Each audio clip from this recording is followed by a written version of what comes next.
Is it possible, given the tools available today, to shut down a major enterprise in the U.S.? I'd say if you have access to the right systems, yes, it is.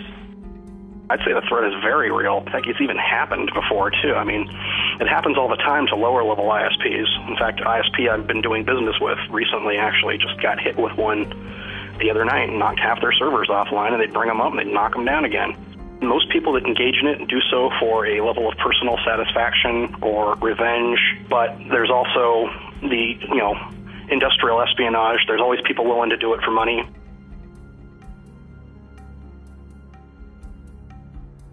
Are there any particular holes that instant messenger clients and other type of peer-to-peer applications open up inside of a network? The very nature of those types of programs make them sort of insecure. They don't encrypt information. DSL is not so bad, but they're still sort of laughable on security measures. I'm actually kind of surprised that you haven't seen any of them get sued. The wireless security is it's laughable.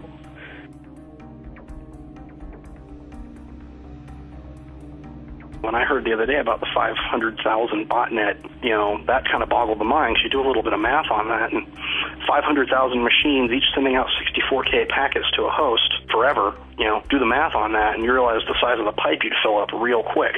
There are a large number of already compromised machines that exist on the internet today, which, with a figurative flip of the switch, would become active and able to either start attacking a computer network or gathering information and giving it back to you. I know several people, including myself, which control certain networks, which will allow you to control these zombie computers. So I really think it's going to get a lot worse before it gets a lot better on the worm front, and then probably ultimately we're going to see a third wave of worms that are going to be very intelligent. They're going to be a lot smarter. There's a lot of nasty people out there that are putting a lot of effort into this sort of stuff. And coming up with some pretty nasty worms. And a lot of them are just destructive, but if you can focus on a different type of payload, you might actually be able to not only affect availability, but data integrity and confidentiality. There already are instant messenger worms, but you're going to start seeing cell phone worms. You're going to start seeing, worms hitting ATMs and kiosks. Also, too, as these worms get more sophisticated, they're going to find ways to spread faster because the timeline from exploit to worm release is getting smaller.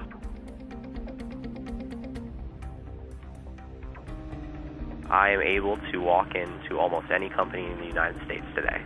Some hackers hold qualms about who they work for. It just depends specifically. I personally will work for anyone that has enough money. I don't care who you are, what your political standpoint is.